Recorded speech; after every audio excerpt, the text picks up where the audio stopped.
कंगना रनावत जो बार बार कभी किसानों के ऊपर, कभी देश के ऊपर, कभी देश की आज़ादी को लेकर, कभी हमारी माताओं बहनों के ऊपर और अब सिखों के ऊपर ये कह के हमला किया कि जो किसानी तीनों बिल देश के प्रधानमंत्री जी ने वापस लिए, ये कहा कि उसकी बाजू मरोड़कर खालिस्तानी आतंकवादियों ने ये बिल वापस कराए। ये देश की सबसे ऊंची गरिमा वाला स्थान जो है प्रधानमंत्री जी कुर्सी, उसका भी बहुत बड़ी ये उनके खिलाफ बोलना या उनकी गरिमा के खिलाफ बोलना।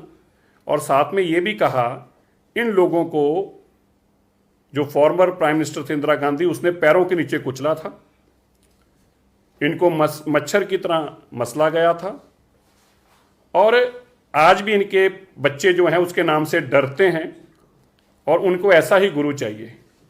ये सारी बातें हमने कंप्लेंट के माध्यम से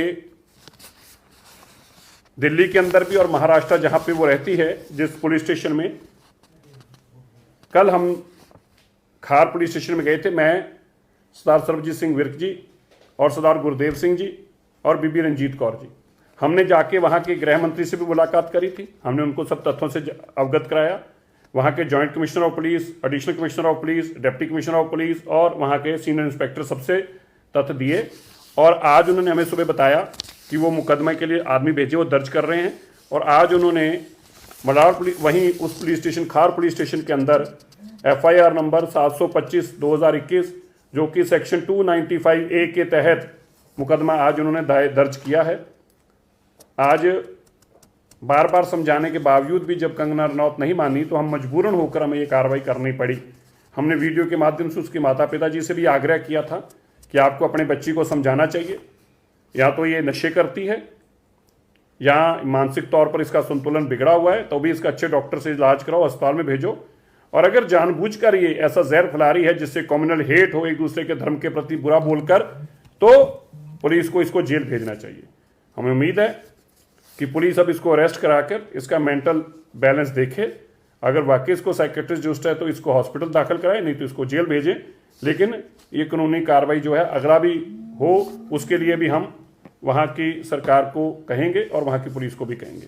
तो 295A के तहत 725 नंबर FIR 2021 की दिल्ली सिख गुरुद्वारा मैनेजमेंट कमेटी और जो हमारे अन्य संगठन हैं वहाँ पे सिंह सभाएं हैं, सबकी तरफ से कंप्लेंट दी गई थी, जॉइंट कंप्लेंट, जिस पे आज ये मुकदमा दर्ज हुआ है। सर, आपको क्या लग रहा है क्यों इस तरीके के बयान लगातार? नहीं, मैंने बताया कि यहाँ तो मैंने जो वहाँ जाके सुना है, लोगों ने कुछ ये भी कहा कि वो पहले नशे भी करती थी, काफ़ी ड्रग्स पे रहती थी और अभी भी वो वही ड्रग्स को सेवन करती है। हमें तो पता नहीं है ये सच है या नहीं है, लेकिन साथ में यह भी सामने बात आई कि कहीं ना कहीं मेंटली वो डिस्टर्ब्ड है, क्योंकि मूवी वगैरह में काम मिल नहीं रहा, तो पब्लिसिटी लेने के लिए वो अक्सर ऐसे काम करती है, ये वहाँ के लोगों का मानना है। अब अगर वो पब्लिसिटी लेना चाहती है तो फिर अब ये और अच्छी पब्लिसिटी मिलेगी, जब हथकड़ी लगाकर लेके जाएंगे तो और पब्लिसिटी मिलेगी। मुझे तो लगता है कि मेंटल बैलेंस उसका बिगड़ा हुआ है, लेकिन अब क्या रियलिटी है ये तो पुलिस ही बता सकती है। लेकिन इस तरह के अल्फाज हमने आज से पहले कभी भी देश के अंदर किसी इंसान को भी इस तरह के जहर फैलाते नहीं देखा जिस तरह के जहर कंगना रनावत फैला रही है। सर, ਜਦੋਂ CA NRC ਨੂੰ ਲੈ ਕੇ ਵੀ ਇਹਨੇ ਕਈ ਟਿੱਪਣੀਆਂ ਕੀਤੀਆਂ, ਉਸ ਤੋਂ ਬਾਅਦ ਕਿਸਾਨੀ ਅੰਦੋਲਨ ਨੂੰ ਮਾਈਨੋਰਿਟੀਜ਼ ਨੂੰ ਟਾਰਗੇਟ ਲਗਾਤਾਰ ਇਸ ਵੱਲੋਂ ਸੋਸ਼ਲ ਮੀਡੀਆ ਤੇ ਕੀਤਾ ਗਿਆ, ਟਵਿੱਟਰ ਅਕਾਊਂਟ ਸਸਪੈਂਡ ਹੋਇਆ ਔਰ ਐਸੇ ਵਿਅਕਤੀ ਨੂੰ ਜਿਹੜਾ ਪਦਮ ਸ਼੍ਰੀ ਦੇ ਕੇ ਸਨਮਾਨਿਤ ਕਰ ਦਿੱਤਾ। ਬਿਲਕੁਲ, ਅਸੀਂ ਇਸ ਗੱਲ ਨੂੰ ਵੀ ਆਵਾਜ਼ ਅਸੀਂ ਚੁੱਕੀ ਸੀਗੀ, ਅਸੀਂ ਦੇਸ਼ ਦੇ ਰਾਸ਼ਟਰਪਤੀ ਨੂੰ ਵੀ ਲਿਖ ਕੇ ਭੇਜਿਆ ਹੈ। ਅਸੀਂ ਉਮੀਦ ਕਰਦੇ ਹਾਂ ਕਿ ਰਾਸ਼ਟਰਪਤੀ ਜੀ ਅੱਜ ਜਿਹੜਾ ਮੁਕੱਦਮਾ ਦਰਜ ਹੋਇਆ ਹੈ, ਜਿਹੜਾ ਮੁੰਬਈ ਪੁਲਿਸ ਨੇ ਦਰਜ ਕੀਤਾ ਖਾਰ ਪੁਲਿਸ ਸਟੇਸ਼ਨ ਦੇ ਅੰਦਰ, ਉਸ ਤੋਂ ਬਾਅਦ ਰਾਸ਼ਟਰਪਤੀ ਜੀ ਜ਼ਰੂਰ ਵਿਚਾਰ ਕਰਨਗੇ। ਅਸੀਂ ਉਮੀਦ ਕਰਦੇ ਹਾਂ ਸਰਕਾਰ ਵੀ ਜ਼ਰੂਰ ਵਿਚਾਰ ਕਰੂਗੀ ਕਿ ਅੱਜ ਕੰਗਨਾ ਰਨਾਵਤ ਉੱਤੇ 725 ਨੰਬਰ ਮੁਕੱਦਮਾ 2021 ਦਾ ਸੈਕਸ਼ਨ 295A ਜਿਹੜੀਆਂ ਨੇ ਧਾਰਮਿਕ ਭਾਵਨਾਵਾਂ ਹੱਤ ਕਰਨ ਦੇ ਤਹਿਤ ਜੋ ਅਸੀਂ ਲਿਖਿਆ ਸੀ ਉਹਦੇ ਤਹਿਤ ਮੁਕੱਦਮਾ ਉਹਨਾਂ ਨੇ ਦਰਜ ਕੀਤਾ ਹੈ। ਤਾਂ ਅਸੀਂ ਉਮੀਦ ਕਰਦੇ ਹਾਂ ਕਿ ਕੰਗਨਾ ਰਨਾਵਤ ਦੇ ਉੱਤੇ ਅਗਲੀ ਵੀ ਕਾਰਵਾਈ ਹੋਊਗੀ, ਇਹਨੂੰ ਅਰੈਸਟ ਵੀ ਕੀਤਾ ਜਾਊਗਾ ਤੇ ਨਾਲ ਹੀ ਦੇਸ਼ ਦੇ ਰਾਸ਼ਟਰਪਤੀ ਔਰ ਦੇਸ਼ ਦੀ ਸਰਕਾਰ ਵੀ ਜ਼ਰੂਰ ਇਸ ਗੱਲ ਦੀ ਚਿੰਤਾ ਕਰੂਗੀ ਕਿ ਕੰਗਨਾ ਰਨਾਵਤ ਦੀ ਸਿਕਿਉਰਿਟੀ ਵਿਡਰਾ ਕੀਤੀ ਜਾਵੇ, ਕੰਗਨਾ ਰਨਾਵਤ ਦਾ ਜਿਹੜਾ ਉਹਨੂੰ ਪਦਮ ਸ਼੍ਰੀ ਦਿੱਤਾ ਗਿਆ ਉਹ ਵੀ ਵਿਡਰਾ ਕੀਤੀ ਜਾਵੇ। ਅਗਰ ਉਹਨੂੰ ਜ਼ਰੂਰਤ ਆ ਜੇ ਤਾਂ ਇੱਕ ਅੱਛੇ ਹਸਪਤਾਲ ਦੀ ਔਰ ਇੱਕ ਅੱਛੇ ਡਾਕਟਰ ਦੀ ਜ਼ਰੂਰਤ ਆ, ਉਹ ਉਹਨੂੰ ਪ੍ਰੋਵਾਈਡ ਕਰਾਇਆ ਜਾਵੇ। ਪਰ ਜਿਵੇਂ ਕਿ ਅਸੀਂ ਆਪਣੀ ਕਮਿਊਨਿਟੀ ਨਾਲ ਕਮਿਟ ਕੀਤਾ ਸੀਗਾ ਕਿ ਅਸੀਂ ਮੁਕੱਦਮਾ ਦਰਜ ਕਰਾਵਾਂਗੇ, ਅੱਜ ਮੁੰਬਈ ਪੁਲਿਸ ਦੇ ਵੱਲੋਂ ਇਹ ਮੁਕੱਦਮਾ ਦਰਜ ਕਰ ਲਿਆ ਗਿਆ ਹੈ। 295A ਦਾ ਮੁਕੱਦਮਾ ਦਰਜ ਹੋਇਆ ਹੈ, अलग अलग ਜਿਹੜੀਆਂ ਧਾਰਾਵਾਂ ਦੇ ਤਹਿਤ ਔਰ ਨਾਲ ਹੀ ਅਲੱਗ-ਅਲੱਗ ਸਿੰਘ ਸਭਾਵਾਂ ਜਿੰਨੀਆਂ ਸਾਡੀਆਂ ਵੱਲੋਂ ਕੰਪਲੇਂਟ ਦਿੱਤੀ ਗਈ ਸੀ, ਜੁਆਇੰਟ FIR ਇੱਕ ਦਰਜ ਕੀਤੀ ਗਈ ਆ। ਸੋ ਮੈਂ ਧੰਨਵਾਦ ਕਰਦਾ ਸਾਰੀਆਂ ਸਿੰਘ ਸਭਾਵਾਂ ਦਾ, ਸਾਰੇ ਉੱਥੇ ਪਤਵੰਤਿਆਂ ਦਾ ਜਿਨ੍ਹਾਂ ਨੇ ਸਾਡਾ ਸਹਿਯੋਗ ਦਿੱਤਾ, ਮੁੰਬਈ ਤੇ ਮਹਾਰਾਸ਼ਟਰ ਦਾ, ਮੁੰਬਈ ਦੀ ਪੁਲਿਸ ਦਾ ਔਰ ਮੁੰਬਈ ਦੇ ਲੋਕਾਂ ਦਾ, ਜਿਨ੍ਹਾਂ ਦੇ ਸਦਕੇ ਇਹ ਮੁਕੱਦਮਾ ਦਰਜ ਹੋਇਆ।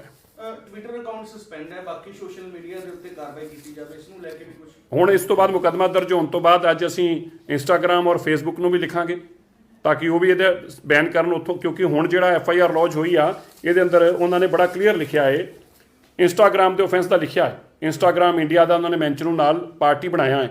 ਸੋ ਜੋ ਉਹਨਾਂ ਨੇ ਇੰਸਟਾਗ੍ਰਾਮ ਇੰਡੀਆ ਦੇ ਉੱਤੇ ਹੋਇਆ ਹੈ ਸਭ ਕੁਝ, ਇੰਸਟਾਗ੍ਰਾਮ ਵੀ ਜ਼ਰੂਰ ਨੂੰ ਕੰਸੀਡਰ ਕਰੇਗਾ ਇਸ ਕੰਪਲੇਂਟ ਨੂੰ, ਔਰ ਉਹ ਵੀ FIR ਨੂੰ, ਔਰ ਉਹ ਵੀ ਇਮੀਡੀਏਟਲੀ ਇਹਦਾ ਅਕਾਊਂਟ ਬੈਨ ਕਰਨ, ਇਹ ਵੀ ਅਸੀਂ ਮੰਗ ਕਰਾਂਗੇ। ਸਰ ਪਹਿਲਾਂ ਮਾਤਾਵਾਂ ਭੈਣਾਂ ਨੂੰ ਲੈ ਕੇ ਕਮੈਂਟ ਕੀਤਾ ਗਿਆ, ਉਸ ਤੋਂ ਬਾਅਦ ਉਹਨੇ ਮਾਫੀ ਮੰਗੀ, ਤੁਸੀਂ ਉਸ ਨੂੰ ਛੱਡ ਦਿੱਤਾ ਸੀ, ਔਰ ਹੁਣ ਇਸ ਨੂੰ ਕਿਸ ਤਰੀਕੇ ਅੰਜਾਮ ਤੱਕ ਪਹੁੰਚਾਇਆ ਜਾਏਗਾ, ਕਿਉਂਕਿ ਦਿੱਲੀ ਕਮੇਟੀ ਬੜੀ ਸਖਤ ਨਜ਼ਰ ਆ ਰਹੀ ਹੈ ਇਸ ਵਾਰ? ਨਹੀਂ, ਇਸ ਵਾਰੀ ਅਸੀਂ ਅਨਾਉਂਸ ਕਰਕੇ ਹੋਏ ਸੀ ਵੀ ਹੁਣ ਅਸੀਂ ਛੱਡਾਂਗੇ ਨਹੀਂ, ਇਸ ਨੂੰ ਅਸੀਂ ਕੰਕਲੂਜਨ ਤੱਕ ਲੈ ਕੇ ਜਾਵਾਂਗੇ, ਤਾਂ ਹੀ ਅਸੀਂ ਇਹ ਮੁਕੱਦਮਾ ਦਰਜ ਕਰਾਇਆ, ਔਰ ਤਾਂ ਕਿ ਇਹਨੂੰ ਅਰੈਸਟ ਕਰਾਇਆ ਜਾ ਸਕੇ ਔਰ ਇਹਨੂੰ ਇੱਕ ਕੰਕਲੂਜਨ ਤੱਕ ਕੇਸ ਨੂੰ ਪਹੁੰਚਾਇਆ ਜਾ ਸਕੇ, ਤਾਂ ਕਿ ਗਾਂ ਕੋਈ ਜੁਰਤ ਨਾ ਕਰੇ। ਮੈਂ ਇਹ ਸਮਝਦਾ ਕਿ ਕੰਗਨਾ ਰਣਾਵਤ ਨੇ ਲੱਸੀ ਦੇ ਭੁਲੇਖੇ ਸੜਦੇ ਮੂੰਹ ਨੂੰ ਸੜਦੇ ਦੁੱਧ ਨੂੰ ਮੂੰਹ ਲਾ ਲਿਆ, ਮੂੰਹ ਤੇ ਸੜੂਗਾ ਹੀ ਸੜੂਗਾ, ਜ਼ਬਾਨ ਤੇ ਸੜੂ, ਹੁਣ ਕਲੇਜੇ ਨੂੰ ਵੀ ਅੱਗ ਲਾਊਗਾ, ਇਹਨੇ ਜਿਹੜਾ ਭੁਲੇਖੇ ਅੰਦਰ ਜਿਹੜਾ ਲੱਸੀ ਦੇ ਭੁਲੇਖੇ 'ਚ ਦੁੱਧ ਨੂੰ ਮੂੰਹ ਲਾ ਲਿਆ। ਪੰਜਾਬ 'ਚ ਵੀ ਜਿਹੜਾ SGPC ਵੀ ਵਿਰੋਧ ਕਰ ਰਹੀ ਹੈ, तमाम ਸਮਾਜ ਸੇਵੀ ਸੰਗਠਨ ਵਿਰੋਧ ਕਰ ਰਹੇ ਨੇ, ਕੀ ਕਹਿਣਾ ਚਾਹੋਗੇ? ਵੱਖ-ਵੱਖ ਥਾਵਾਂ ਤੇ FIR ਦਰਜ ਹੋ ਰਹੀ ਆ ਹੋਣਗੀਆਂ ਹੀ ਜੀ, ਤੇ ਹੋਣੀਆਂ ਵੀ ਚਾਹੀਦੀਆਂ। ਅਸੀਂ ਵੀ ਕੱਲ ਸਾਰੀਆਂ ਸਿੰਘ ਸਭਾਵਾਂ ਨੂੰ ਬਾਕੀ ਨੂੰ ਵੀ ਕਹਿ ਕੇ ਆਏ ਹਾਂ ਕਿ ਤੁਸੀਂ ਮਹਾਰਾਸ਼ਟਰ ਦੇ ਅੰਦਰ, ਦਿੱਲੀ ਦੇ ਅੰਦਰ, ਸਾਰੀ ਜਗ੍ਹਾ ਤੇ ਅਲੱਗ-ਅਲੱਗ ਸਾਰੀਆਂ ਸੰਸਥਾਵਾਂ ਕੰਪਲੇਂਟ ਦੇ ਕੇ ਮੁਕੱਦਮੇ ਦਰਜ ਕਰਾਓ ਤਾਂ ਕਿ ਇੱਕ ਸਬਕ ਸਿਖਾਇਆ ਜਾ ਸਕੇ। ਗ੍ਰਹਿ ਮੰਤਰੀ ਔਰ ਜੁਆਇੰਟ CP ਨੇ ਕੀ ਭਰੋਸਾ ਦਿੱਤਾ? ਕੱਲ ਤੁਸੀਂ ਮੁਲਾਕਾਤ, ਅਸੀਂ ਕੱਲ ਕਿਹਾ ਸੀ ਉਹਨਾਂ, ਤੁਹਾਨੂੰ ਇਹ ਕਿਹਾ ਸੀ ਅਸੀਂ ਲੀਗਲ ਐਡਵਾਈਸ ਲੈ ਕੇ ਮੁਕੱਦਮਾ ਦਰਜ ਕਰਾਂਗੇ, ਮੁਕੱਦਮਾ ਉਹਨਾਂ ਨੇ ਦਰਜ ਕਰਤਾ ਹੈ। ਅਗਲਾ ਜਿਹੜਾ ਭਰੋਸਾ ਦਿੱਤਾ ਸੀ ਉਹਨਾਂ ਨੇ ਵੀ ਅਸੀਂ ਜ਼ਰੂਰ ਕਾਰਵਾਈ ਕਰਾਂਗੇ, ਸਾਨੂੰ ਉਮੀਦ ਆ ਕਿ ਹੁਣ ਇਹਨੂੰ ਜਲਦੀ ਅਰੈਸਟ ਵੀ ਕਰਾਂਗੇ। ਸੈਕਸ਼ਨਸ ਹੋਰ ਕਿਹੜੇ-ਕਿਹੜੇ ਐਡ ਹੋਣੇ? ਇਹ 295 ਇਹ ਤੇ ਉਹਨਾਂ ਦਰਜ ਕੀਤਾ, ਲੇਕਿਨ 153 ਵਗੈਰਾ ਅਸੀਂ ਕੁਝ ਹੋਰ ਸੈਕਸ਼ਨ ਕਹੇ ਨੇ, ਉਹ ਵੀ ਮੈਨੂੰ ਉਮੀਦ ਆ ਕਿ ਉਹ ਵੀ ਦਰਜ ਕਰਨਗੇ। 153 ਸੀ। ਕੰਗਨਾ ਰਣਾਵਤ, ਜਿਸ ਨੂੰ ਅਸੀਂ ਬਾਰ-ਬਾਰ ਸਮਝਾਇਆ ਸੀ ਨਾ ਸਾਡੇ ਨਾਲ ਪੰਗਾ ਲੈ, ਨਾ ਸਾਡੇ ਨਾਲ ਪੰਗਾ ਲੈ। ਪਹਿਲਾਂ ਤਾਂ ਟਵਿੱਟਰ ਅਕਾਊਂਟ ਆਪਾਂ ਬੰਦ ਕਰਾਇਆ ਸੀ, ਪਰ ਇਹ ਬਾਜ਼ ਨਹੀਂ ਆ ਰਹੀ ਸੀ।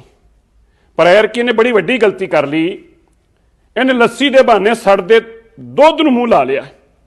ਹੁਣ ਮੂੰਹ ਵੀ ਸੜੂਗਾ ਤੇ ਜ਼ਬਾਨ ਵੀ ਸੜੂਗੀ ਤੇ ਅੰਦਰ ਕਲੇਜਾ ਵੀ ਸੜੂਗਾ। ਖਾਰ ਪੁਲਿਸ ਨੇ ਮੁਕੱਦਮਾ ਦਰਜ ਕਰ ਲਿਆ। ਤੈਨੂੰ ਸਮਝਾਇਆ ਸੀ ਨਾ ਪੰਗਾ ਲਵੀਂ ਸਾਡੇ ਨਾਲ। ਜਦੋਂ ਅਸੀਂ ਕਦਮ ਚੁੱਕਦੇ ਹਾਂ ਉਹ ਕਦਮ ਫਿਰ ਵਾਪਸ ਨਹੀਂ ਹੋ ਸਕਦੇ। ਇਹ ਸਿੱਖ ਦੀ ਲੜਾਈ ਜਦੋਂ ਲੜਨ ਨਿਕਲਦਾ ਉਹ ਵਾਪਸ ਨਹੀਂ ਮੁੜਦਾ। ਪਰ ਤੇਰੇ ਬਰਦਾਸ਼ਤ ਨਹੀਂ ਹੋ ਰਹੀ ਸੀ ਜਿਹੜੇ 3 ਕਾਨੂੰਨ ਵਾਪਸ ਹੋਏ ਸੀ, ਤੈਨੂੰ ਤਕਲੀਫ ਹੋ ਰਹੀ, ਮਿਰਚਾਂ ਲੱਗ ਰਹੀਆਂ ਸੀ ਤੈਨੂੰ। ਅਸੀਂ ਤੇਰੇ ਮਾਂ-ਬਾਪ ਨੂੰ ਵੀ ਸਮਝਾਇਆ ਸੀਗਾ ਇਹਦੀ ਲੱਚਰਪੰਤੀ ਜਿਹੜੀ ਔਰ ਜਿਹੜੇ ਵਾਜਿਆ ਤੇਰੇ ਬਿਆਨ ਇਹਨੂੰ ਰੋਕ ਲਾਓ, ਮਹਿੰਗਾ ਪੈ ਜਾਊਗਾ। ਹੁਣ ਪਤਾ ਲੱਗਾ, ਅੱਜ ਖਾਰ ਪੁਲਿਸ ਸਟੇਸ਼ਨ 'ਚ ਹੁਣ ਮੁਕੱਦਮਾ ਦਰਜ ਹੋਇਆ ਨਾ, ਅੱਜ ਤੇ ਸ਼ੁਰੂਆਤ ਆ, ਇਹਨੂੰ ਅੰਜਾਮ ਤੱਕ ਲੈ ਕੇ ਜਾਵਾਂਗੇ। ਹੁਣ ਮੁਕੱਦਮਾ ਦਰਜ ਕਰਾਇਆ, ਫਿਰ ਜੇਲ੍ਹ ਲੈ ਕੇ ਜਾਵਾਂਗੇ ਔਰ ਅੰਜਾਮ ਤੱਕ ਪਹੁੰਚਾਵਾਂਗੇ, ਸਜ਼ਾ ਕਰਾਵਾਂਗੇ। ਮੈਂ ਸਾਰੀ ਮੁੰਬਈ ਦੀਆਂ ਸਿੰਘ ਸਭਾਵਾਂ ਦਾ, ਸਰਦਾਰ ਗੁਰਜੋਤ ਸਿੰਘ ਜੀ ਦਾ, ਸਰਦਾਰ ਅਮਰਜੀਤ ਸਿੰਘ ਜੀ ਦਾ, ਸਰਦਾਰ ਜਸਪਾਲ ਸਿੰਘ ਜੀ ਦਾ, ਸਰਦਾਰ ਜਸਬੀਰ ਸਿੰਘ ਜੀ ਧਾਮ ਜੀ ਦਾ, ਔਰ ਸਾਰੀਆਂ ਹੀ ਸਿੰਘ ਸਭਾਵਾਂ ਦਾ, ਜਿਹਨਾਂ ਮੈਂ ਨਾਮ ਰਹਿ ਗਿਆ ਹੋਵੇ ਉਹ ਤੋਂ ਮਾਫੀ ਖਿਮਾ ਯਾਚਨਾ ਕਰਦਾ। ਬਹੁਤ ਸਾਰੀਆਂ ਸਿੰਘ ਸਭਾਵਾਂ ਕੱਲ ਸਾਰੀਆਂ ਇਕੱਠੀਆਂ ਹੋਈਆਂ ਸੀਗੀਆਂ। ਮੈਂ ਉਹਨਾਂ ਸਾਰੀਆਂ ਹੀ ਸਿੰਘ ਸਭਾਵਾਂ ਦਾ ਦਿਲ ਦੀਆਂ ਗਹਿਰਾਈਆਂ 'ਚੋਂ ਧੰਨਵਾਦ ਕਰਦਾ ਜਿਨ੍ਹਾਂ ਨੇ ਕੱਲ ਐਡਾ ਵੱਡਾ ਸਹਿਯੋਗ ਦਿੱਤਾ। ਸਰਦਾਰ ਜਤਿੰਦਰ ਸਿੰਘ ਜੀ ਨੇ ਪ੍ਰੋਗਰਾਮ ਵੀ ਉੱਥੇ ਕਰਾ ਕੇ ਸਿੰਘ ਸਭਾ ਦੇ ਅੰਦਰ ਬਹੁਤ ਵੱਡਾ ਸਾਰਾ ਇਕੱਠ ਕੀਤਾ। ਇਹ ਤੁਹਾਡੀ ਲੜਾਈ ਹੈ, ਤੁਸੀਂ ਜਿੱਤੇ ਆ। ਅਲੱਗ-ਅਲੱਗ 1-2 ਸਿੰਘ ਸਭਾਵਾਂ ਨੂੰ ਮੈਂ ਬੁਲਾ ਵੀ ਨਹੀਂ ਪਾਇਆ ਸੀ ਕੱਲ, ਮੈਂ ਉਹਨਾਂ ਤੋਂ ਵੀ ਖਿਮਾ ਯਾਚਨਾ ਕਰਦਾ। ਪਰ ਇਹ ਲੜਾਈ ਮੁੰਬਈ ਦੇ ਸਿੱਖਾਂ ਨੇ ਜਿੱਤੀ ਆ। ਇਹ ਮੁਕੱਦਮਾ ਦਰਜ ਜਿਹੜਾ ਹੋਇਆ ਹੈ, ਮੈਂ ਗ੍ਰਹਿ ਮੰਤਰੀ ਜੀ ਦਾ ਧੰਨਵਾਦ ਕਰਦਾ, ਜਿਹੜੇ ਪਾਟਿਲ ਜੀ ਉੱਥੋਂ ਦੇ ਮਹਾਰਾਸ਼ਟਰ ਦੇ ਗ੍ਰਹਿ ਮੰਤਰੀ ਨੇ, ਉੱਥੋਂ ਦੀ ਪੁਲਿਸ ਪ੍ਰਸ਼ਾਸਨ ਦਾ ਧੰਨਵਾਦ ਕਰਦਾ। ਪਰ ਮੈਂ ਜ਼ਰੂਰ ਕਹਿਣਾ ਚਾਹੁੰਦਾ, ਜਿੱਤ ਸਾਡੀ ਇਕਜੁੱਟਤਾ ਦੀ ਹੋਈ ਆ ਔਰ ਜਿੱਤ ਮੁੰਬਈ ਦੇ ਉਹਨਾਂ ਨੌਜਵਾਨਾਂ ਦੀ, ਉਹਨਾਂ ਸਿੰਘ ਸਭਾਵਾਂ ਦੇ ਪ੍ਰਬੰਧਕਾਂ ਦੀ ਹੋਈ ਆ ਜਿਹੜੇ ਉਦਣ ਤੋਂ ਇਸ ਲੜਾਈ ਨੂੰ ਲੜ ਰਹੇ ਸੀ। ਇਸ ਲੜਾਈ ਨੂੰ ਅਸੀਂ ਅੰਜਾਮ ਤੱਕ ਲੈ ਕੇ ਜਾਵਾਂਗੇ। ਇਹੀ ਸਾਡੀ ਇਕਜੁੱਟਤਾ ਦੀ ਪਹਿਚਾਣ ਆ। ਅੱਜ ਦੇਸ਼ ਔਰ ਦੁਨੀਆ ਨੂੰ ਲੋਕਾਂ ਨੂੰ ਪਤਾ ਲੱਗਣਾ ਚਾਹੀਦਾ ਕਿ ਸਾਡੇ ਨਾਲ ਕੋਈ ਵਾਹਿਯਾਤ ਗੱਲ ਕਰਕੇ ਬਚ ਨਹੀਂ ਸਕਦਾ। ਤੂੰ ਸਾਨੂੰ ਇਹ ਦੱਸ ਰਹੀ ਸੀ ਪੈਰਾਂ ਥੱਲੇ ਕੁਚਲਿਆ, ਲੱਗਾ ਪਤਾ? ਨਾ ਪੰਗਾ ਲੈਣਾ ਚਾਹੀਦਾ ਸੀ, ਤੈਨੂੰ ਪੰਗਾ ਨਹੀਂ ਲੈਣਾ ਚਾਹੀਦਾ ਸੀ। ਪਰ ਜੇ ਤੂੰ ਹੁਣ ਪੰਗਾ ਲੈ ਲਿਆ ਏ, ਘੱਟੋ ਘੱਟ ਤੈਨੂੰ ਔਰ ਤੇਰੇ ਪਰਿਵਾਰ ਨੂੰ ਔਰ ਤੇਰੀ ਆਉਣ ਵਾਲੀਆਂ ਪੀੜ੍ਹੀਆਂ ਨੂੰ ਇਹ ਯਾਦ ਰਵੇ ਕਿ ਜੇ ਪੰਗਾ ਲਿਆ ਤੇ ਫਿਰ ਸਿੱਖ ਵੀ ਅੰਜਾਮ ਤੱਕ ਛੱਡ ਕੇ ਆਉਂਦੇ, ਰਾਹ 'ਚ ਨਹੀਂ ਛੱਡਦੇ। ਹੁਣ ਲੱਗੂਗਾ ਪਤਾ। ਮੈਂ ਧੰਨਵਾਦ ਕਰਦਾ ਸਾਰੀ ਸਿੱਖ ਸੰਗਤ ਦਾ, ਸਾਰੇ ਦੇਸ਼ ਦੇ ਅੰਦਰ ਕਾਨੂੰਨ ਪਸੰਦ ਲੋਕਾਂ ਦਾ, ਜਿਨ੍ਹਾਂ ਨੇ ਸਾਡਾ ਸਾਥ ਦਿੱਤਾ ਹੈ ਔਰ ਇਸੇ ਤਰ੍ਹਾਂ ਲੜਦੇ ਰਵਾਂਗੇ। ਨਾ ਸਾਨੂੰ ਕੋਈ ਦਬਾ ਸਕਿਆ ਹੈ, ਨਾ ਸਾਨੂੰ ਕੋਈ ਦਬਾ ਸਕੇਗਾ। ਔਰ ਮੈਂ ਇੱਕ ਗੱਲ ਹੋਰ ਕਹਿ ਦੇਵਾਂ, ਇਹਦੀ ਸੁਰੱਖਿਆ ਵੀ ਵਾਪਸ ਲਵਾਂਗੇ ਤੇ ਇਹਨੂੰ ਜਿਹੜਾ ਪਦਮ ਸ਼੍ਰੀ ਸਰਕਾਰ ਦਿੱਤਾ ਉਹ ਵੀ ਵਾਪਸ ਲਵਾਂਗੇ। ਇਹਦੀ ਸਹੀ ਮਾਇਨੇ 'ਚ ਥਾਂ ਜਿਹੜੀ ਆ ਉਹ ਪਾਗਲਾਂ ਦੇ ਹਸਪਤਾਲ 'ਚ ਆ, ਪਾਗਲਾਂ ਦੇ ਡਾਕਟਰਾਂ ਦੇ ਕੋਲ, ਉੱਥੇ ਪਹੁੰਚਾ ਕੇ ਛੱਡਾਂਗੇ।